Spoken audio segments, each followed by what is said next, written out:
समझ जमाना की जाने।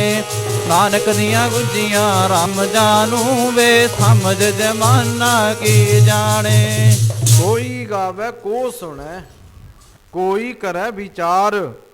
कहते कोई गुरबाणी नूं गाउंदा, कोई सुनदा, कोई विचार करदा। वाहिगुरु ਜਿਹੜਾ ਮਨੁੱਖ ਕਹਿੰਦੇ ਪ੍ਰਮਾਤਮਾ ਦੇ ਗੁਣਾਂ ਨੂੰ ਗਾਉਂਦਾ ਹੈ, ਪ੍ਰਮਾਤਮਾ ਦੇ ਗੁਣਾਂ ਨੂੰ ਸਰਵਣ ਕਰਦਾ ਸੁਣਦਾ, ਕੋ ਉਪਦੇਸੈ ਕੋ ਦ੍ਰਿੜੈ ਤਿਸ ਕਾ ਹੋਏ ਉਧਾਰ। ਕੋਈ ਉਪਦੇਸ਼ ਦਿੰਦਾ। ਜਿਹੜਾ ਮਨੁੱਖ ਕਹਿੰਦੇ ਪ੍ਰਮਾਤਮਾ ਦੇ ਗੁਣਾਂ ਨੂੰ ਆਪਣੇ ਮਨ ਵਿੱਚ ਵਸਾਉਂਦਾ ਹੈ, ਔਰ ਜਿਹੜਾ ਮਨੁੱਖ ਪ੍ਰਮਾਤਮਾ ਦੀ ਸਿਫਤ ਸਲਾਹ ਦੇ ਗੁਣਾਂ ਨੂੰ ਗਾਉਂਦਾ ਹੈ ਔਰ ਹੋਰਨਾਂ ਨੂੰ ਉਪਦੇਸ਼ ਕਰਦਾ ਹੈ, ਉਹ ਆਪ ਕਹਿੰਦੇ ਪ੍ਰਮਾਤਮਾ ਦੀ ਸਿਫਤ ਸਲਾਹ ਮਨ ਵਿੱਚ ਪੱਕੀ ਕਰਕੇ ਟਿਕਾਉਂਦਾ ਹੈ। ਕਹਿੰਦੇ ਉਸ ਮਨੁੱਖ ਦਾ ਵਿਕਾਰਾਂ ਤੋਂ ਬਚਾਅ ਹੋ ਜਾਂਦਾ ਹੈ, ਉਹਦਾ ਉਧਾਰ ਹੋ ਜਾਂਦਾ ਹੈ। ਗੁਰਬਾਣੀ ਨੇ ਸਾਨੂੰ ਆਪਣੇ ਜੀਵਨ ਵਿੱਚ ਤਬਦੀਲੀ ਲਿਆਉਣ ਦਾ ਉਪਦੇਸ਼ ਦਿੱਤਾ ਹੈ। ਕਿਸੇ ਨੂੰ 20 ਸਾਲ ਹੋ ਗਏ, ਕਿਸੇ ਨੂੰ 50 ਸਾਲ ਹੋ ਗਏ, ਆਪਾਂ ਗੁਰੂ ਨਾਨਕ ਦੇ ਚਰਨਾਂ ਵਿੱਚ ਆ ਕੇ ਮੱਥਾ ਟੇਕਦੇ ਆ। ਸਾਰੇ ਕਿੰਨੇ ਕਿੰਨੇ ਸਾਲ ਹੋ ਗਏ, ਕਿੰਨੇ ਸਾਲ ਹੋ ਗਏ ਸਾਨੂੰ ਇਸ਼ਨਾਨ ਕਰਦੇ ਆ, ਆ ਸਰੀਰ ਨੂੰ ਸ਼ੁੱਧ ਕਰਕੇ ਮਹਾਰਾਜ ਦੇ ਚਰਨਾਂ 'ਚ ਆਉਣਾ ਹੈ। ਮਹਾਰਾਜ ਕਹਿੰਦੇ ਉਹ ਮਨੁੱਖਾ ਤੂੰ ਰੋਜ਼ ਸਵੇਰੇ ਉੱਠ ਕੇ ਇਸ਼ਨਾਨ ਕਰਦਾ ਹੈ, ਸਰੀਰ ਦੀ ਤਨ ਦੀ ਮੈਲ ਨੂੰ ਧੋਣਾ ਹੈ। ਜੇ ਇੱਕ ਹੋਰ ਕਿਰਪਾ ਕਰ ਦੇਵੇ ਨਾਲ ਨਾਲ, ਜਿੱਥੇ ਤਨ ਦੀ ਸਫਾਈ ਕਰਦਾ ਹੈ ਉੱਥੇ ਨਾਲ ਨਾਲ ਮਨ ਦੀ ਸਫਾਈ ਵੀ ਕਰ ਲਿਆ ਕਰ। ਤਨ ਧੋਤਾ ਮਨ ਹੱਛਾ ਨਾ ਹੋਏ। ਕਹਿੰਦੇ ਸਰੀਰ ਨੂੰ ਧੋਣ ਦੇ ਨਾਲ, ਇਹ ਤਨ ਨੂੰ ਧੋਣ ਦੇ ਨਾਲ ਮਨ ਨੇ ਹੱਛਾ ਨਹੀਂ ਹੋਣਾ। ਭਰੀਐ ਮਤ ਪਾਪਾਂ ਕੈ ਸੰਗ, ਉਹ ਧੋਪੈ ਨਾਵੈ ਕੈ ਰੰਗ। ਪਰਮਾਤਮਾ ਦੇ ਨਾਮ ਨਾਲ ਇਹ ਮੈਲ ਨੂੰ ਧੋਤਿਆ ਜਾਣਾ। ਜਿਵੇਂ ਕਹਿੰਦੇ ਆ ਨਾ ਵੀ ਖਨ ਲਈ ਧੋਤੀ ਉਜਲੀ ਨਾ ਹੋਵੇ, ਜੇ 100 ਧੋਵਣ ਪਾਓ। ਜਦੋਂ ਤੇਲ ਕਹਾਣੀ ਕੱਢੀ ਜਾਂਦੀ ਹੈ, ਜਦੋਂ ਕੋਲੂ ਵਿੱਚ ਕਹਾਣੀ ਕੱਢੀ ਜਾਂਦੀ ਹੈ ਸਾਧ ਸੰਗਤ, ਉਦੋਂ ਨਿਕਲਦਾ ਤੇਲ ਇੱਕ ਕੱਪੜੇ ਤੇ ਪੈਂਦਾ ਤੇ ਉਹ ਕੱਪੜੇ ਦੇ ਜਿਵੇਂ ਆਪਾਂ ਕਹਿ ਲਈ ਵੀ ਪੁਣਿਆ ਜਾਂਦਾ ਹੈ ਤੇ ਫਿਰ ਭਾਂਡੇ ਵਿੱਚ ਪੈਂਦਾ ਹੈ। ਜਿਹੜੇ ਕੱਪੜੇ ਨਾਲ ਪੁਣਿਆ ਜਾਂਦਾ ਉਹਨੂੰ ਖੰਨਲੀ ਆਖਿਆ। ਉਹ ਕੱਪੜੇ ਨੂੰ ਖੰਨਲੀ ਕਹਿੰਦੇ ਆ ਜਿਹਦੇ ਉੱਤੇ ਤੇਲ ਡਿੱਗਦਾ ਜਾ ਕੇ। ਕਹਿੰਦੇ ਭਾਵੇਂ ਉਹ ਖੰਨਲੀ ਨੂੰ 100 ਵਾਰ ਧੋ ਲਓ, ਉਹ ਤੋਂ ਚਿਕਨਾਈ ਆ ਨਾ ਜਿਹੜੀ ਤੇਲ ਦੀ, 100 ਵਾਰ ਧੋਣ ਦੇ ਨਾਲ ਵੀ ਉਹ ਚਿਕਨਾਈ ਨਹੀਂ ਉਤਰਦੀ। ਏਦਾਂ ਹੀ ਆਪਣਾ ਸਰੀਰ ਹੈ ਪਿਆਰਿਓ, ਖੰਨਲੀ ਦੀ ਨਿਆਈ ਸਰੀਰ ਹੈ ਆਪਣਾ, ਭਾਵੇਂ ਇਹਨੂੰ ਲੱਖਾਂ ਵਾਰੀ ਧੋ ਲਓ, ਪਰ ਜਿਹੜੀ ਮਨ ਦੇ ਉੱਪਰ ਜੰਮੀ ਹੋਈ ਵਿਕਾਰਾਂ ਦੀ ਚਿਕਨਾਹਟ ਹੈ, ਇਹ ਚਿਕਨਾਹਟ ਓਨਾ ਚਿਰ ਨਹੀਂ ਉਤਰਦੀ ਜਿੰਨਾ ਚਿਰ ਬਾਣੀ ਰੂਪ ਸਾਬਣ ਨਹੀਂ ਵਰਤਿਆ ਜਾਂਦਾ। ਉਹ ਕਿਹੜੀ ਸਾਬਣ ਹੈ? ਗੁਰੂ ਨਾਨਕ ਸਾਹਿਬ ਉਹ ਕਿਹੜੀ ਸਾਬਣ ਦੀ ਗੱਲ ਕਰਦੇ ਹੈ? ਜਿਹੜੀ ਸਾਬਣ ਦੇ ਨਾਲ ਇਹ ਮਨ ਤੋਂ ਵਿਕਾਰਾਂ ਦੀ ਮੈਲ ਨੇ ਉਤਰਨਾ ਹੈ, ਉਹ ਸਾਬਣ ਹੈ ਬਾਣੀ ਰੂਪ ਸਾਬਣ। ਉਹ ਸਾਬਣ ਅਸੀਂ ਸਾਧ ਸੰਗਤ ਕਦੇ ਯਤਨ ਨਹੀਂ ਕੀਤਾ ਸਾਬਣ ਦੇ ਖਰੀਦ ਕਰਨ ਦੇ ਲਈ। ਇਹ ਕਿਸੇ ਦੁਕਾਨ ਤੋਂ ਨਹੀਂ ਮਿਲਦੀ, ਗੁਰੂ ਨਾਨਕ ਦੇ ਘਰ ਤੋਂ ਮਿਲਦੀ ਹੈ ਸਾਬਣ। ਬਾਹਰੀ ਇਸ਼ਨਾਨ ਕਰਨ ਵਾਸਤੇ, ਕੱਪੜੇ ਧੋਣ ਵਾਸਤੇ ਦੁਕਾਨਾਂ ਤੋਂ ਸਾਬਣਾ ਪ੍ਰਾਪਤ ਹੁੰਦੀ ਹੈ, ਪਰ ਜਿਹੜੀ ਨਾਮ ਰੂਪੀ ਸਾਬਣ ਹੈ ਨਾ ਪਿਆਰਿਓ, ਇਹ ਗੁਰੂ ਨਾਨਕ ਦੇ ਚਰਨਾਂ ਵਿੱਚੋਂ ਆ ਕੇ ਮਿਲਦੀ ਹੈ। ਇਹ ਮਨ ਪਾਪੀ ਹੈ, ਮਨ ਬਾਂਦਰ ਕੀ ਨਿਆਈ ਹੈ। ਇਹ ਮਨ ਨੂੰ ਸਾਫ਼ ਕਰਨ ਦੇ ਲਈ ਗੁਰਬਾਣੀ ਦਾ ਆਸਰਾ ਲਈਏ ਭਾਈ। ਗੁਰਬਾਣੀ ਸਾਨੂੰ ਕੀ ਕਹਿੰਦੀ ਹੈ?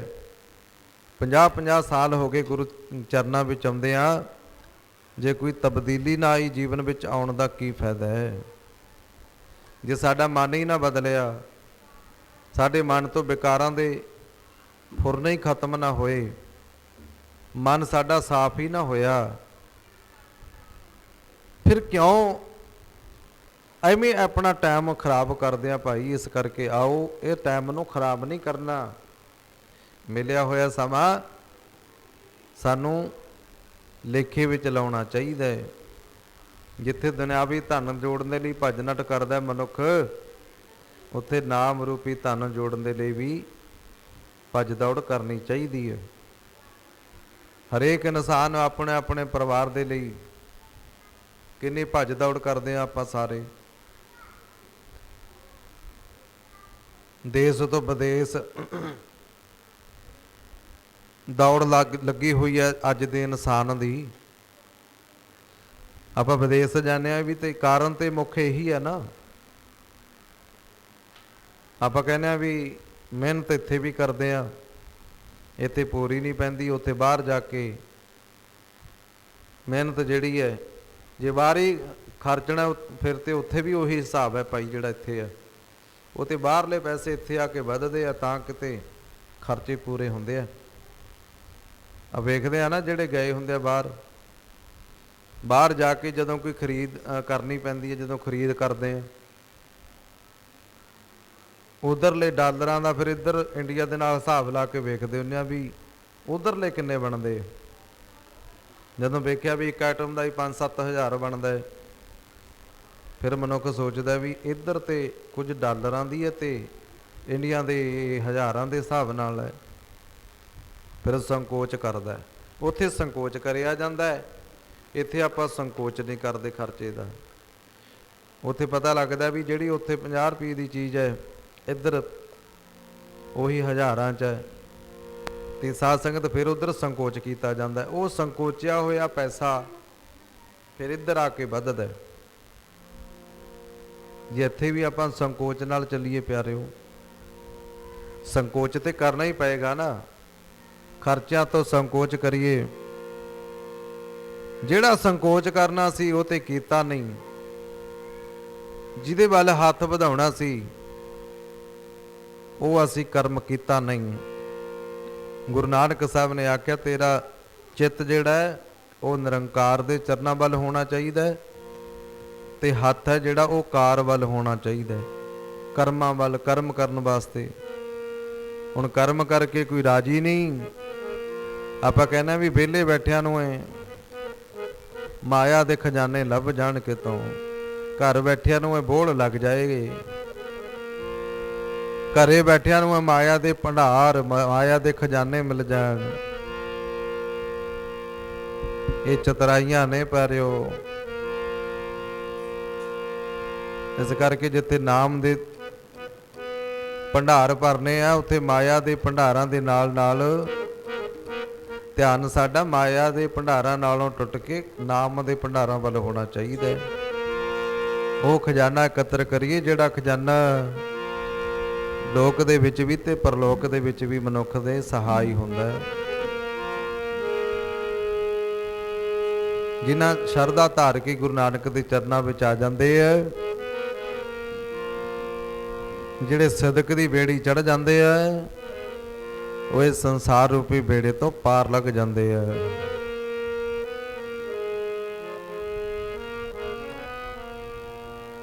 ਜਿਹੜੇ ਚੜ ਗਏ ਸਦਕ ਦੀ ਬੇੜੀ ਉਹੀ ਪਾਰ ਲੰਘਣੇ। ਜਿਹੜੇ ਚੜ ਗਏ ਸਦਕ ਦੀ ਬੇੜੀ ਉਹੀ ਪਾਰ ਲੰਘਣੇ। ਜਿਹੜੇ ਚੜ ਕੇ ਸਿਦਕ ਦੇ ਬੇੜੇ ਉਹੀ ਉਹ ਪਾਰ ਲੰਘਣੇ। ਜਿਹੜੇ ਚੜ ਕੇ ਸਿਦਕ ਦੇ ਬੇੜੇ ਉਹੀ ਉਹ ਪਾਰ ਲੰਘਣੇ। ਜਿਹੜੇ ਚੜ ਕੇ ਸਿਦਕ ਦੇ ਬੇੜੇ ਉਹੀ ਉਹ ਪਾਰ ਲੰਘਣੇ। ਜਿਹੜੇ ਚੜ ਕੇ ਸਿਦਕ ਦੇ ਬੇੜੇ ਉਹੀ ਉਹ ਪਾਰ ਲੰਘਣੇ। ਚੜ ਕੇ ਸਦਕ ਦੀ ਬੇੜੀ ਉਹੀ ਉਹ ਪਿਆਰ ਲੰਘਣੇ। ਜਿਹੜੇ ਚੜ ਕੇ ਸਦਕ ਦੀ ਬੇੜੀ ਉਹੀ ਪਾਰ ਲੰਘਣੇ। ਜਿਹੜੇ ਚੜ ਕੇ ਸਿਦਕ ਦੇ ਬੇੜੇ ਉਹੀ ਉਹ ਪਾਰ ਲੰਘਣੇ। ਜਿਹੜੇ ਚੜ ਕੇ ਸਿਦਕ ਦੇ ਬੇੜੇ ਉਹੀ ਉਹ ਪਾਰ ਲੰਘਣੇ। ਜਿਹੜੇ ਚੜ ਕੇ ਸਿਦਕ ਦੇ ਵੇੜੇ ਓਯੋ ਪਾਰ ਲੰਘਣੇ ਜਿਹੜੇ ਚੜ ਕੇ ਸਿਦਕ ਦੇ ਵੇੜੇ ਓਯੋ ਪਾਰ ਲੰਘਣੇ ਉਹੀ ਪਾਰ ਲੰਘਣੇ ਪਾਰ ਲੰਘਣੇ ਉਹੀ ਪਾਰ ਲੰਘਣੇ ਪਾਰ ਲੰਘਣੇ ਓਯੋ ਪਾਰ ਲੰਘਣੇ ਓਯੋ ਪਾਰ ਲੰਘਣੇ ਓਯੋ ਪਾਰ ਲੰਘਣੇ ਓਯੋ ਪਾਰ ਲੰਘਣੇ ਓਯੋ ਪਾਰ ਲੰਘਣੇ ਓਯੋ ਪਾਰ ਲੰਘਣੇ ਓਯੋ ਪਾਰ ਲੰਘਣੇ ਓਯੋ ਪਾਰ ਲੰਘਣੇ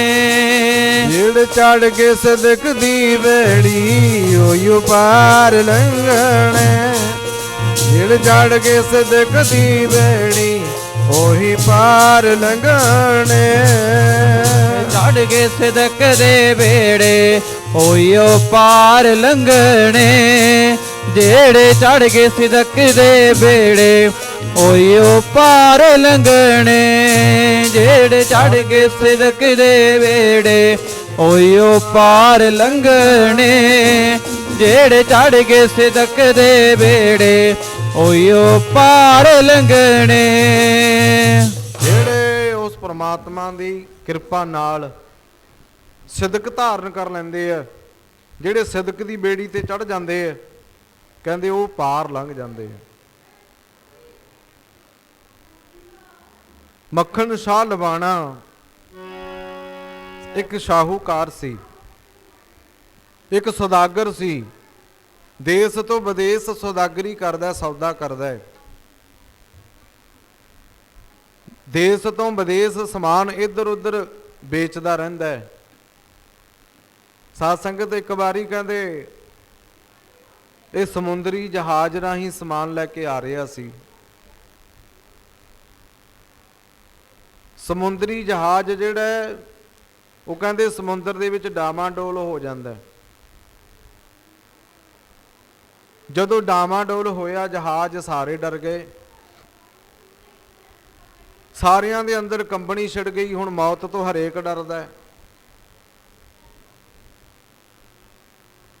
ਜਿੰਨੇ ਵੀ ਉਹਦੇ ਵਿੱਚ ਸਵਾਰ ਸਨ ਯਾਤਰੂ, ਕਹਿੰਦੇ ਸਾਰਿਆਂ ਨੇ ਆਪਣੇ ਆਪਣੇ ਧਰਮ ਮੁਤਾਬਕ ਅਰਦਾਸਾਂ ਕਰਨੀਆਂ ਸ਼ੁਰੂ ਕਰ ਦਿੱਤੀਆਂ। ਹਿੰਦੂ ਹੈ, ਉਹਨੇ ਹਿੰਦੂ ਧਰਮ ਮੁਤਾਬਕ ਬੇਨਤੀ ਕੀਤੀ, ਉਹ ਆਪਣੇ ਦੇਵੀ ਦੇਵਤਿਆਂ ਨੂੰ ਧਿਆਉਂਦਾ ਹੈ। ਮੁਸਲਮਾਨ ਆਪਣੇ ਧਰਮ ਮੁਤਾਬਕ ਬੇਨਤੀ ਕਰਦਾ ਹੈ ਅੱਲਾ ਦੇ ਚਰਨਾਂ 'ਚ। ਮੱਖਣ ਸ਼ਾਹ ਲਵਾਣੇ ਨੇ ਸਾਧ ਸੰਗਤ ਕਹਿੰਦੇ ਗੁਰੂ ਨਾਨਕ ਦੇ ਘਰ ਦਾ ਓਟ ਆਸਰਾ ਲਿਆ। ਸੱਚੇ ਪਾਤਸ਼ਾਹ ਦੇ ਚਰਨਾਂ 'ਚ ਬੇਨਤੀ ਕੀਤੀ, ਮਹਾਰਾਜ ਸਾਡਾ ਆ ਬੇੜਾ ਬੰਨੇ ਲੱਗ ਜਾਏ, ਮੈਂ ਤੁਹਾਡੇ ਚਰਨਾਂ ਵਿੱਚ 500 ਮੋਹਰ ਭੇਟ ਕਰਾਂਗਾ। ਐਂ ਕਹਿ ਲਓ ਵੀ ਮੱਖਣ ਸ਼ਾਹ ਲਵਾਣੇ ਨੇ 500 ਮੋਹਰ ਸੁੱਖ ਲਈ ਗੁਰੂ ਨਾਨਕ ਦੇ ਚਰਨਾਂ 'ਚ। ਜਦੋਂ ਇਹਨਾਂ ਦਾ ਬੇੜਾ ਬੰਨੇ ਲੱਗਿਆ ਤੇ ਸਾਧ ਸੰਗਤ ਕਿਨਾਰੇ ਤੇ ਆਏ, ਸ਼ੁਕਰ ਕੀਤਾ ਪ੍ਰਮਾਤਮਾ ਦਾ। ਸਾਰਿਆਂ ਨੇ ਸ਼ੁਕਰ ਕੀਤਾ। ਸ਼ੁਕਰਾਨੇ ਵਜੋਂ ਮੱਖਣ ਸ਼ਾਹ ਲਵਾਣੇ ਨੇ ਸਾਧ ਸੰਗਤ ਆਪਣੇ ਘਰ ਪਹੁੰਚ ਕੇ 500 ਮੋਹਰ ਵੱਖਰੀ ਰੱਖ ਲਈ। ਮਹਾਰਾਜ ਦੇ ਚਰਨਾਂ ਵਿੱਚ 500 ਮੋਹਰ ਚੜਾਉਣ ਵਾਸਤੇ ਚਾਲੇ ਪਾਉਣ ਤੋਂ ਪਹਿਲਾਂ ਪੁੱਛਦਾ ਵੀ ਗੁਰੂ ਨਾਨਕ ਦੇ ਘਰ ਦਾ ਵਾਰਸ ਕੌਣ ਹੈ। ਕਹਿੰਦੇ ਦੱਸਣ ਵਾਲਿਆਂ ਨੇ ਦੱਸਿਆ ਵੀ ਗੁਰੂ ਹਰਿਕ੍ਰਿਸ਼ਨ ਮਹਾਰਾਜ, ਉਹ ਤੇ ਦਿੱਲੀ ਦੇ ਵਿੱਚ ਜੋਤੀ ਜੋਤ ਸਮਾ ਗਏ। ਇਹ ਕਹਿੰਦਾ ਜੀ ਉਹਨਾਂ ਤੋਂ ਬਾਅਦ ਮਹਾਰਾਜ ਕਿਸੇ ਦੇ ਲੜ ਲਾ ਕੇ ਗਏ ਹੋਣਗੇ। ਕਹਿੰਦੇ ਜੀ ਲੜ ਤੇ ਕਿਸੇ ਦੇ ਨਹੀਂ ਲਾ ਕੇ ਗਏ, ਇੱਕ ਬਚਨ ਕਰ ਗਏ ਆ ਮਹਾਰਾਜ ਕਹਿੰਦੇ ਜੀ ਉਹ ਕਿਹੜਾ ਬਚਨ? ਕਹਿੰਦੇ ਮਹਾਰਾਜ ਕਹਿ ਕੇ ਗਏ ਆ ਵੀ ਜਦੋਂ ਅਖੀਰਲਾ ਸਮਾਂ ਸੀ, ਸਿੱਖ ਸੰਗਤ ਨੇ ਮਹਾਰਾਜ ਦੇ ਚਰਨਾਂ 'ਚ ਬੇਨਤੀ ਕੀਤੀ, ਸੱਚੇ ਪਾਤਸ਼ਾਹ ਆਪ ਜੀ ਸਿੱਖ ਸੰਗਤਾਂ ਨੂੰ ਕਿਹਦੇ ਲੜ ਲਾ ਕੇ ਜਾਓਗੇ? ਤੁਸੀਂ ਤੇ ਚੱਲੇ ਹੋ ਸੱਚਖੰਡ ਚਲੇ ਜਾਣਾ ਹੈ, ਕਿਹਦੇ ਲੜ ਲਾ ਕੇ ਜਾਓਗੇ? ਮਹਾਰਾਜ ਕਹਿੰਦੇ 9ਵੇਂ ਗੁਰੂ ਬਾਬਾ ਬਕਾਲੇ, ਵੀ ਜਿਹੜੇ ਅਗਲੇ ਗੁਰੂ ਹੋਣਗੇ ਉਹ ਬਾਬਾ ਬਕਾਲਾ ਦੀ ਧਰਤੀ ਤੇ ਨੇ। ਜਦੋਂ ਬਾਬਾ ਬਕਾਲਾ ਦੀ ਧਰਤੀ ਦਾ ਨਾਮ ਲਿਆ, ਕਈ ਸਾਧ ਸੰਗਤ ਮਸੰਦ ਇਕੱਠੇ ਹੋ ਕੇ ਚਲੇ ਗਏ ਬਾਬੇ ਬਕਾਲੇ ਦੀ ਧਰਤੀ ਤੇ। ਉਹਨਾਂ ਨੇ ਕਹਿੰਦੇ ਆਪਣੀਆਂ ਮੰਜੀਆਂ ਲਾ ਲੀਆਂ, ਜਾ ਕੇ ਆਪਣੇ ਆਪ ਨੂੰ ਗੁਰੂ ਜਣਾਉਣਾ ਸ਼ੁਰੂ ਕਰ ਦਿੱਤਾ। ਉਹ ਕਹਿੰਦਾ ਮੈਂ ਗੁਰੂ ਆ, ਉਹ ਕਹਿੰਦਾ ਮੈਂ ਗੁਰੂ ਆ। 22 ਮੰਜੀਆਂ ਲੱਗ ਗਈਆਂ ਸਨ। 22 ਜਣੇ ਬੈਠਿਆ ਲਾਈਨ ਦੇ ਵਿੱਚ ਕਤਾਰ ਬਣਾ ਕੇ। ਜਦੋਂ ਮੱਖਣ ਸ਼ਾਹ ਲਬਾਣਾ ਪਹੁੰਚਦਾ ਹੈ ਤੇ ਸਾਧ ਸੰਗਤ ਕਹਿੰਦੇ, ਉਹ ਪੁੱਛਦਾ ਵੀ ਗੁਰੂ ਕੌਣ ਹੈ? ਸਿੱਖ ਸੰਗਤ ਜਿਹੜੀ ਪਹਿਲਾਂ ਗਈ ਹੋਈ ਸੀ ਉਹ ਕਹਿੰਦੇ ਜੀ ਅਸੀਂ ਤੇ ਆਪ ਇਸ ਗੱਲ ਤੋਂ ਪਰੇਸ਼ਾਨ ਆ ਵੀ ਇੱਕ ਗੁਰੂ ਨੂੰ ਮਿਲਣ ਵਾਸਤੇ ਆਏ ਆ, ਇੱਥੇ ਤੇ 22 ਬੈਠੇ ਆ, ਇੱਥੇ ਤੇ 22 ਗੁਰੂ ਨੇ, ਕਿਹਨੂੰ ਕਿਹਨੂੰ ਗੁਰੂ ਮੰਨੀਏ? ਮੱਖਣ ਸ਼ਾਹ ਲਬਾਣਾ ਵੀ ਸੋਚਣ ਲੱਗ ਪਿਆ। ਮਨ ਵਿੱਚ ਸੋਚਿਆ, ਕਹਿੰਦਾ ਮਨਾ ਇੰਜ ਕਰਦੇ ਆ ਵੀ 5-5 ਮੋਹਰਾਂ ਸਾਰਿਆਂ ਨੂੰ ਰੱਖ ਕੇ ਮੱਥਾ ਟੇਕ ਦਿੰਨੇ, ਜਿਹੜਾ ਅਸਲ ਗੁਰੂ ਹੋਊਗਾ ਆਪੇ ਪਤਾ ਲੱਗ ਜਾਣਾ।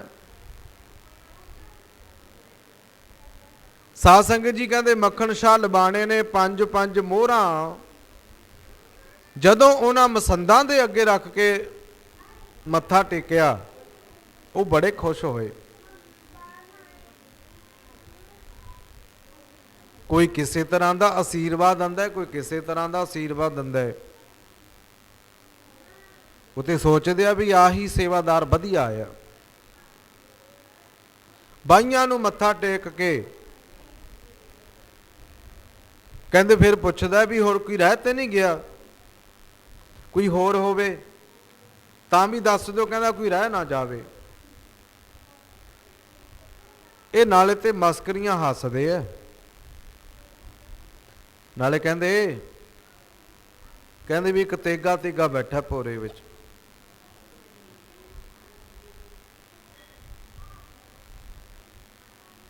ਜਦੋਂ ਇਹ ਭੋਰੇ ਦੀ ਗੱਲ ਸੁਣੀ ਤੇ ਸਾਧ ਸੰਗਤ ਮੱਖਣ ਸ਼ਾਹ ਲਬਾਣਾ ਉੱਥੇ ਭੋਰੇ ਵਿੱਚ ਪਹੁੰਚ ਜਾਂਦਾ। ਜਾ ਕੇ ਉਦਾਂ ਹੀ 5 ਮੋਹਰਾਂ ਰੱਖਦਾ, ਮੱਥਾ ਟੇਕਣ ਲੱਗਦਾ ਮਹਾਰਾਜ ਦੇ ਚਰਨਾਂ 'ਚ। ਇਹਨੂੰ ਤੇਜ਼ ਵੀ ਸੀ, ਬਾਹਰ ਲਿਆ ਵਾਂਗ ਆਸ਼ੀਰਵਾਦ ਮਿਲੇਗਾ। 705 ਵਿੱਚ ਵੀ ਪਿਆ ਹੋਇਆ ਵੀ ਗੱਲ ਨਹੀਂ ਬਣੀ। ਜਦੋਂ ਇਹ ਮੱਥਾ ਟੇਕ ਕੇ ਸਿਰ ਉਥਾਂ ਚੁੱਕਿਆ ਨਾ ਪਿਆਰਿਓ ਮਹਾਰਾਜ ਦੇ ਚਰਨਾਂ 'ਚੋਂ, ਭਾਵੇਂ ਗੁਰੂ ਕੋਈ ਮਾਇਆ ਦਾ ਭੁੱਖਾ ਨਹੀਂ, ਗੁਰੂ ਤੇ ਪ੍ਰੇਮ ਭਾਉ ਸ਼ਰਧਾ ਦਾ ਭੁੱਖਾ ਹੈ। ਉਹ ਕਿਸੇ ਪਦਾਰਥਾਂ ਦਾ ਭੁੱਖਾ ਨਹੀਂ। ਮਹਾਰਾਜ ਨੇ ਮੱਖਣ ਸ਼ਾਹ ਲਬਾਣੇ ਦਾ ਮੋਢਾ ਫੜਿਆ। ਸਤਿਗੁਰ ਪ੍ਰੇਮ ਭਗਤ ਦਾ ਭੁੱਖਾ ਹੈ, ਭੁੱਖਾ ਨਹੀਂ ਪਦਾਰਥਾਂ ਦਾ। ਪ੍ਰੇਮ ਭਗਤ ਦਾ ਭੁੱਖਾ ਹੈ, ਭੁੱਖਾ ਨਹੀਂ ਪਦਾਰਥਾਂ ਦਾ।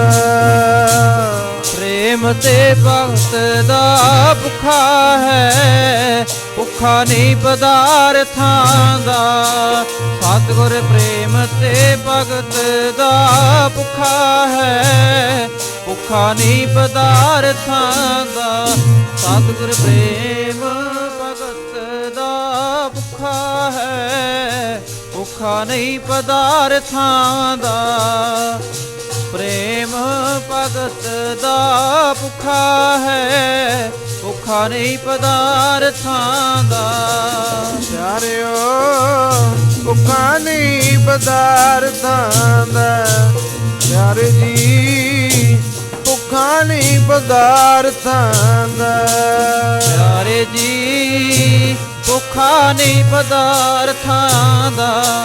ਪਿਆਰੇ ਜੀ ਭੁੱਖਾ ਨਹੀਂ ਪਦਾਰਥਾਂ ਦਾ। ਪਿਆਰੇ ਜੀ ਭੁੱਖਾ ਨਹੀਂ ਪਦਾਰਥਾਂ ਦਾ। ਪਿਆਰੇ ਜੀ ਭੁੱਖਾ ਨਹੀਂ ਪਦਾਰਥਾਂ ਦਾ।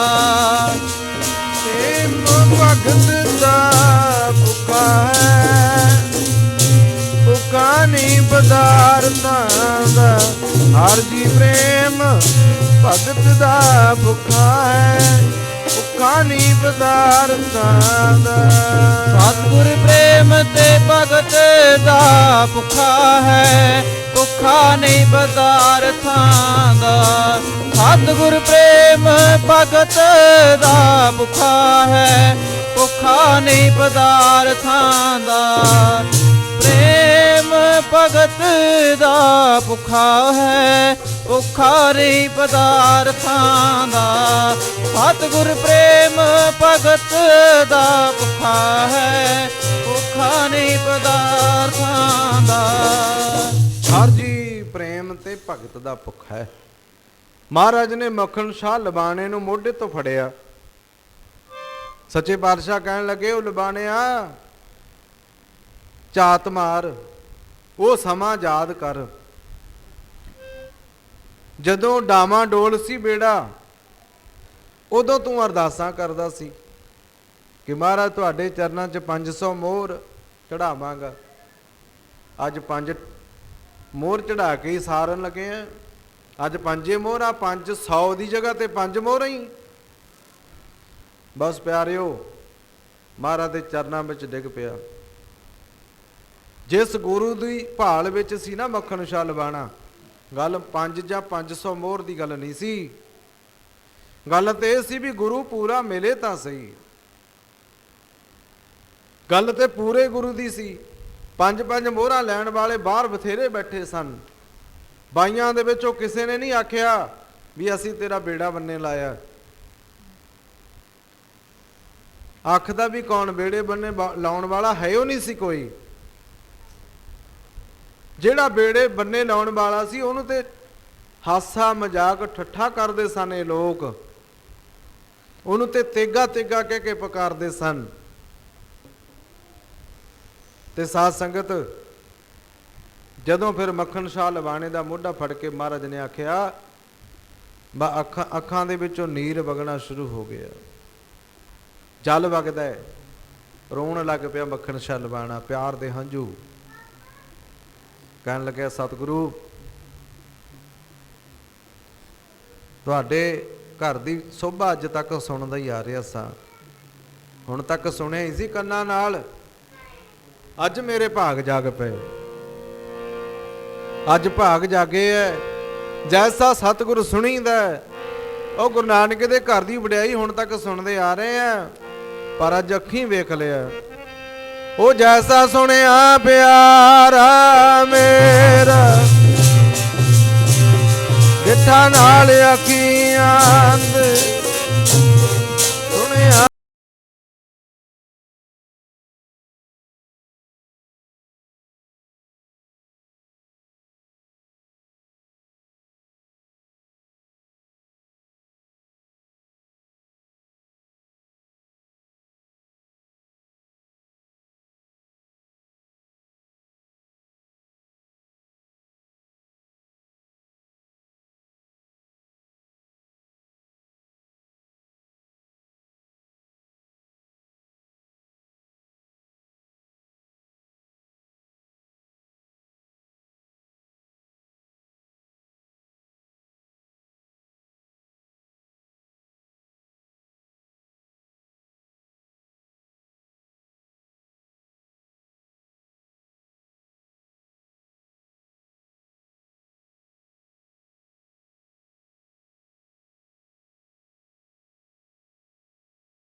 ਜੈਸਾ ਸਤਿਗੁਰ ਸੁਣੀਂਦਾ ਤੈ ਸੋਈ ਮੈਂ ਡੀਠ, ਤੈ ਸੋਈ ਮੈਂ ਡੀਠ। ਜੈਸਾ ਸਤਿਗੁਰ ਸੁਣੀਦਾ ਤੈ ਸੋਈ ਮੈਂ ਡੀਠ, ਤੈ ਸੋਈ ਮੈਂ ਡੀਠ। ਵਿਛੜਿਆ ਮਿਲੈ ਪ੍ਰਭੂ ਹਰ ਦਰਗਹਿ ਕਾ ਬਸੀਠ, ਹਰ ਦਰਗਹਿ ਕਾ ਬਸੀਠ। ਵਿਛੜਿਆ ਮਿਲੇ ਪ੍ਰਭੂ ਹਰ ਦਰਗਹਿ ਕਾ ਬਸੀਠ, ਦਰਗਹਿ ਕਾ ਮਸੀਠ। ਜੈਸਾ ਸਤਿਗੁਰ ਸੁਣੀਂਦਾ ਤੈ ਸੋਈ ਮੈਂ ਡੀਠ, ਤੈ ਸੋਈ ਮੈਂ ਡੀਠ। ਜੈਸਾ ਸਤਿਗੁਰ ਸੁਣੀਦਾ ਤੈ ਸੋਈ ਮੈਂ ਡੀਠ, ਤੈ ਸੋਈ ਮੈਂ ਡੀਠ। ਮੱਖਣ ਸ਼ਾਹ ਲਵਾਣਾ ਕਹਿੰਦਾ ਸਤਿਗੁਰੂ ਜੀ ਜੈਸਾ ਸੁਣਿਆ ਪਿਆਰਾ ਮੇਰਾ ਅੱਜ ਅੱਖਾਂ ਨਾਲ ਵੇਖ ਲੈ। ਮਹਾਰਾਜ ਕਹਿੰਦੇ ਲਵਾਣਿਆ ਹੁਣ ਇਸ ਗੱਲ ਨੂੰ ਇੱਥੇ ਹੀ ਰੱਖੀ। ਇਹ ਕਹਿੰਦਾ ਮਹਾਰਾਜ ਨਹੀਂ ਨਹੀਂ ਇਹ ਨਹੀਂ ਹੋ ਸਕਦਾ, ਪਰ ਵੇਖੋ ਤੇ ਸਹੀ, ਬਾਹਰ ਚੱਲ ਕੇ ਵੇਖੋ ਤਾਂ ਸਹੀ। ਮਹਾਰਾਜ ਆਪਣੇ ਆਪ ਨੂੰ ਗੁਰੂ ਜਣਾਉਣ ਵਾਲੇ ਬੜੇ ਬੈਠੇ ਆ, ਸਵਾਲ ਜਵਾਬ ਹੁੰਦੇ ਆ ਗੁਰੂ ਤੇਗ ਬਹਾਦਰ ਮਹਾਰਾਜ ਦੇ ਤੇ ਮੱਖਣ ਸ਼ਾਹ ਲਵਾਣੇ ਦੇ। ਮੱਖਣ ਸ਼ਾਹ ਲਵਾਣਾ ਕਹਿੰਦਾ ਸੱਚੇ ਪਾਤਸ਼ਾਹ ਬਾਹਰ 22 ਮੰਜੀਆਂ ਲਾਈ ਬੈਠੇ ਆ, ਮੈਂ ਉਹਨਾਂ ਨੂੰ 5-5 ਮੋਹਰਾਂ ਰੱਖ ਕੇ ਮੱਥਾ ਟੇਕਦਾ ਰਿਹਾ ਸੀ, ਸੋਚਦਾ ਸੀ ਵੀ ਇਹਨਾਂ ਵਿੱਚੋਂ ਬੇੜਾ ਬੰਨੇ ਲਾਉਣ ਵਾਲਾ ਤਾਂ ਇੱਕੋ ਹੀ ਹੋਣਾ ਹੈ, ਪਰ ਮਹਾਰਾਜ ਉਹ 22 ਦੇ ਵਿੱਚੋਂ ਕੋਈ ਨਹੀਂ ਬੋਲਿਆ। ਇਹ ਤੁਸੀਂ ਕਿਰਪਾ ਕੀਤੀ ਹੈ, ਫਿਰ ਤੁਸੀਂ ਗੁਪਤ ਬੈਠੇ ਹੋ। ਮਹਾਰਾਜ ਮੱਖਣ ਸ਼ਾਹ ਲਵਾਣੇ ਨੂੰ ਉਹ ਯਾਦ ਕਰਾਉਂਦੇ ਆ ਸਮਾਂ, ਤੇ ਮੱਖਣ ਸ਼ਾਹ ਲਵਾਣਾ ਫਿਰ ਮਹਾਰਾਜ ਨੂੰ ਦੱਸਦਾ ਹੈ। ਆਪਾਂ ਸਾਰੇ ਧਾਰਨਾ ਵਿੱਚ ਗੱਜ ਵੱਜ ਕੇ ਸਾਥ ਦਿਓ।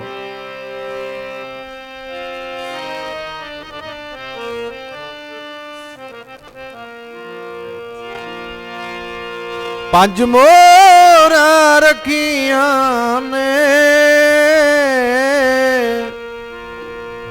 ਉਹ ਝਾਤੀ ਮਾਰ ਮਨ ਆਪਣੇ ਮੁਰਾ 500 ਸੁਖੀਆਂ ਨੇ, ਝਾਤੀ ਮਾਰ ਮਨ ਆਪਣੇ ਵੇ ਮੁਰਾ 500 ਸੁਖੀਆਂ ਨੇ। ਪੰਜ ਮੋਹਰਾਂ ਰੱਖੀਆਂ ਨੇ, ਪੰਜ ਮੋਹਰਾਂ ਰੱਖੀਆਂ ਨੇ, ਝਾਤੀ ਮਾਰ ਮਨ ਆਪਣੇ ਉਦੋਂ 500 ਸੁਖੀਆਂ ਨੇ। ਝਾਤੀ ਮਾਰ ਮਨ ਆਪਣੇ ਉਦੋਂ 500 ਸੁਖੀਆਂ ਨੇ। ਮੋਹਰਾਂ ਰੱਖੀਆਂ ਨੇ, ਮੋਹਰਾਂ ਰੱਖੀਆਂ ਨੇ, ਝਾਤੀ ਮਾਰ ਮਨ ਆਪਣੇ ਉਦੋਂ 500 ਸੁਖੀਆਂ ਨੇ। ਝਾਤੀ ਮਾਰ ਮਨ ਆਪਣੇ ਵੇ ਉਦੋਂ 500 ਸੁਖੀਆਂ ਨੇ। ਪੰਜ ਮੋਹਰਾਂ ਰੱਖੀਆਂ ਨੇ, ਮੋਹਰਾਂ ਰੱਖੀਆਂ ਨੇ, ਝਾਤੀ ਮਾਰ ਮਨ ਆਪਣੇ ਉਦੋਂ 500 ਸੁਖੀਆਂ ਨੇ। ਝਾਤੀ ਮਾਰ ਮਨ ਆਪਣੇ ਉਦੋਂ 500 ਸੁਖੀਆਂ ਨੇ। ਮੱਖਣ ਸ਼ਾਹ ਲਵਾਣਾ ਕਹਿੰਦਾ ਹੈ, ਕਹਿਣ ਲੱਗਿਆ ਸੱਚੇ ਪਾਤਸ਼ਾਹ 22 ਮੰਜੀਆਂ ਲੱਗੀਆਂ ਹੋਈਆਂ, ਪਰ ਉਹਨਾਂ 22 ਦੇ ਵਿੱਚੋਂ ਮੈਨੂੰ ਐ ਲੱਗਦਾ ਹੈ ਵੀ ਉਹਨਾਂ ਦੀਆਂ ਜ਼ਮੀਰਾਂ ਮਰੀਆਂ ਹੋਈਆਂ, ਉਹ ਜਿਉਂਦੇ ਹੀ ਮਰਿਆਂ ਦੇ ਬਰਾਬਰ ਲੱਗਦਾ, ਲੱਗਦਾ ਵੀ ਜਿਵੇਂ 22 ਲੋਥਾਂ ਪਈਆਂ ਹੋਣ।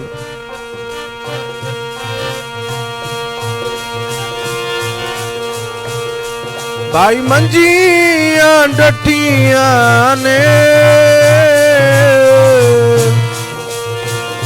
ਮੰਜੀਆਂ ਡੱਠੀਆਂ ਨੇ, ਸੱਚਾ ਗੁਰੂ ਨਹੀਂ ਓ ਮਿਲਿਆ ਹੋਈਆਂ ਲੋਥਾਂ ਹੀ ਕੱਟੀਆਂ ਨੇ, ਸੱਚਾ ਗੁਰੂ ਨਹੀਂ ਓ ਮਿਲਿਆ ਲੋਥਾਂ ਹੀ ਕੱਟੀਆਂ ਨੇ। ਬਾਈ ਮੰਜੀਆਂ ਲੱਗੀਆਂ ਨੇ, ਬਾਈ ਮੰਜੀਆਂ ਲੱਗੀਆਂ ਨੇ, ਸੱਚਾ ਗੁਰੂ ਨਹੀਂ ਓ ਮਿਲਿਆ ਹੋਈਆਂ ਲੋਥਾਂ ਕੱਠੀਆਂ ਨੇ, ਸੱਚਾ ਗੁਰੂ ਨਹੀਂ ਓ ਮਿਲਿਆ ਹੋਈਆਂ ਲੋਥਾਂ